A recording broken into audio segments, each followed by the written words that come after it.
Assalamu alaikum take dosum. Ayla жоқтан ayla деген bir söz бар eкен. Кече 8 мартта площадта чачы кызыл болгон bir кыз чыгып, чачын кыркып салды го. Эмне болду десе, айтып атат. Мага эркиндик керек, бизди кордоп атасыңар деп атат да эркектер. Мен түшүнүгүм боюнча, кордолгон аял тескерисинче болуш керек.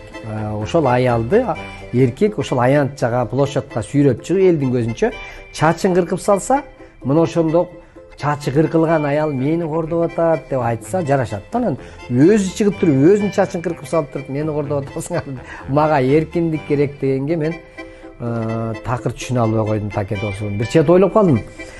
Чачы да кандай башкачараак экен го, кысылтасы болгон. Же чачын алыштын шылтоосун билбей атса керек. Негизи андай чачты өзү кыркмактысың, кырып эле сала турган чач окшойт деп калдым да. Анан аялдарга эркиндик бергиле дейт. Ой, айланайындар, айымдар, эркиндиктин баары силерде го. Мына машинени деле силер айдайсыңар, кийимдин түрлөрүн силер кийесиңер, тойго барсаңар, эркектер үйдө калып каалаган той силердики, деги эле кафе ресторан бош эмес. Черный касса, белый касса, корпоратив, не деген гана майрамдар. Такыр айлаңар кеткенде саунага чейин барып, саунага чүйүп алып, ошол жерге да товарларыңарды алып барып алып, жайып алып, ошол жерде да соода кылып отурасыңар го.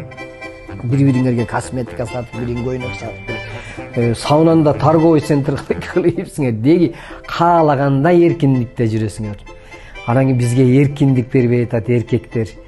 Эркектер бара-бара эркиндиги тескерисинен кысылып, үйдө оокат кыла баштады. Эркектердин ишинин көбүн аялдар иштеп атат. Анан ошол аянтчада ошо площадта кетип атып, ошол кыздардын арасында бир жигит мойнуна тиги мен төрөбөйм деп жазып алганын көрүп алып, мен аябай таң калдым. Аны ким төрөдүп заставить болду экен? Бу кызык жигит окшойт деп. Бирок мен ал жигитти кийин түшүндүм. Эркектин кийимин бар нерсеңер кийип алган болсоңор, акырын барып анан кийин аялдын оокатын эркек кыла баштады, кийим үстүн баарын тартып алдыңар. Эми бизге төрөш эле калыптыр көрсө. Анан жанагы жигитти көрсө заставить этип арасына кошуп алыптыр да, таке досум. Аны төрөйсүң дептир да, анан барыш төрөбөйм деп жазып алган экен да.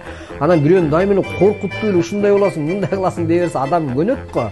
Кийин бара-бара ушул эркектер көнүп, айла жок эми аялдарга тиги эркиндик бериш керек, төрөбөзөк болбой калды деп түшүнгөн окшойт. Ошон үчүн жанагы төрөбөйм деп жазып алган жигитти жакшылап байкасам, баскан турганы мындай кыздарга окшоп кетип атат да.